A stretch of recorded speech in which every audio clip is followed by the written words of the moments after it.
कार्यक्रम हो रहा।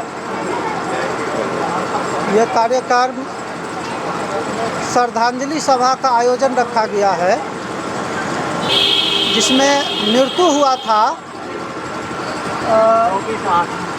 24/8 को और श्रद्धांजलि सभा का आयोजन रखा गया है 14/9 को। ये बीच की जो दूरी है ये 22 रोज की दूरी है जी, 22 रोज की दूरी है। 22 रोज की दूरी है। 22 रोज की दूरी इसलिए रखा गया है कि समाज में 14वीं 13वीं लोग करते हैं और भोज भात करते हैं। अगर हम लोग 12वीं 13वीं को ही इस प्रोग्राम को अगर करते हैं तो लोग कहेंगे कि वही किया जो हम लोग ने किया। यही कि पंडित को नहीं बुलाया और ये लोगों ने मंच सजा करके किया। इसलिए हमने इसको 22वां रोज इस आयोजन को रखे हैं। 22वां रोज इसलिए रखे हैं क्योंकि 22 प्रतिज्ञा बाबा साहब लिए थे और हमारे समाज को रुख करने के लिए इंडिकेट किए थे। उसी को ख्याल में रखते हुए और 22वां रोज इस श्रद्धांजलि सभा का आयोजन रखे हैं। इसका मुख्य उद्देश्य यह है कि हमारे समाज में माँ बाप को एक गिलास पानी नहीं देता है, जी बिल्कुल, भोजन नहीं देता है, दवा बीरो नहीं करता है, लेकिन लाखों लाख का भोज करता है। इस भोज से क्या हो रहा है? हमारा समाज बर्बाद हो रहा है।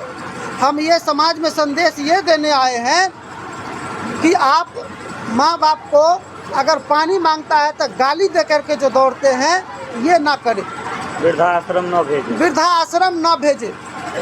इसलिए कि कभी कभी क्या होता है हमारे समाज में कि वो सोचता है कि मरने के बाद तो लाखों लाख भोज करेंगे, तो अभी हम इलाज करा के कहाँ से पैसा खर्च कर दें, वो भी खर्च करेंगे। ये भी लोगों को माइंड में रहता है।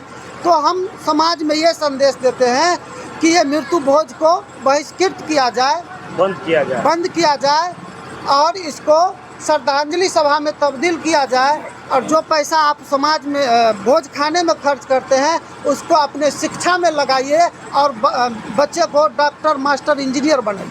अच्छा भैया, क्या लगता है कि कदम उठाने से मृत्यु भोज बंद हो जाएगा? हाँ, होगा। इसके लिए अभी आप अंत तक यहाँ पर रहेंगे तो आप देखेंगे कि हम सभी लोगों को एक शपथ भी दिलाते हैं कि मृत्यु भोज न खाएंगे न खिलाएंगे।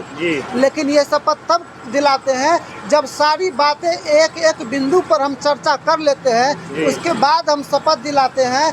और ये शपथ के माध्यम से हर गांव में ये मृत्यु भोज बंद करने का काम कर रहे हैं। क्या कुछ संदेश देना चाहिएगा पूरे बिहार वासी एवं कल्याणपुर क्षेत्र और वारिसनगर क्षेत्र समस्तीपुर जिला के लोगों को जो मृत्यु भोज पे मृत्यु होने के बाद श्राद्ध कर्म करके और लाखों लाख खर्च करके भोज करते हैं, उनके लिए जो भोज खाते हैं उसके लिए हम संदेश दे रहे हैं कि भोज खाने के लिए वही व्यक्ति आते हैं जिनको पेट भरा हुआ रहता है।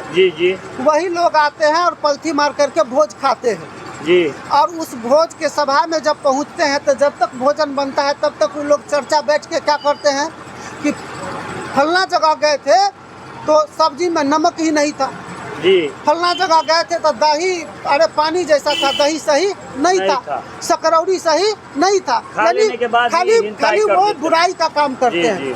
आज जो इस श्रद्धांजलि सभा में पहुंचे हैं, ये श्रद्धांजलि सभा में वो चर्चा नहीं होती है, ज्ञानों की बरसात होती है। ज्ञान से लोगों को अतप्रोत किया जाता है, लोगों को बताया जाता है कि समाज में हमको कैसे जीना है, किस पद्धति को अपनाना है जो हम आगे बढ़ेंगे।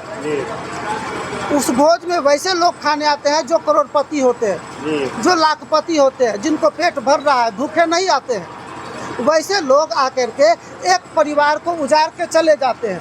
लेकिन वैसे लोग अपने समाज में कभी ये संदेश नहीं दिए कि इस मृत्यु भोज को मत करो और अपने माता पिता को अच्छे से भोजन पानी करो। घर पे ही भोजन। हमारे समाज में एक बहुत बड़ा कुरीति चलता है। वह कुरीति ये है कि एक मानजन होता है और उस मानजन के माध्यम से भोज होती है और वो मानजन क्या करता है, घर उजाड़ने का काम करता है, घर बसाने का काम नहीं करता है। तो हम इस मंच और इस संस्था के थ्रू ये जागरूकता लोगों को कहते हैं कि वैसे मानजन को हटा करके हम नई मानजन को पैदा करेंगे। वो मानजन क्या करेगा समाज में, किसका बच्चा पढ़ नहीं पा रहा है, क्यों नहीं पढ़ पा रहा है, उस पर वो काम करेगा। जी। कौन अपने माता पिता को इलाज नहीं करा रहा है, भोजन नहीं दे रहा है, उस पर जाकर के वो मानजन काम करेगा। किसी के बच्ची को शादी विवाह नहीं हो रहा है, क्यों नहीं हो रहा है, उस पर जाकर के वो मानजन काम करेगा। इस तरह की मुहिम चला करके हम अपने समाज को आगे बढ़ाने की कोशिश कर रहे हैं। क्या नाम है, क्या परिचय हो गया आपका? मेरा नाम राम बाबू राम है, वारिस नगर से बिलोंग करते हैं और पंचशील आदमी को ये इंडिया में प्रथम हमने ये बनाया संस्था और इसके माध्यम से हम पूरे इंडिया में ये संदेश देने की कोशिश करते हैं।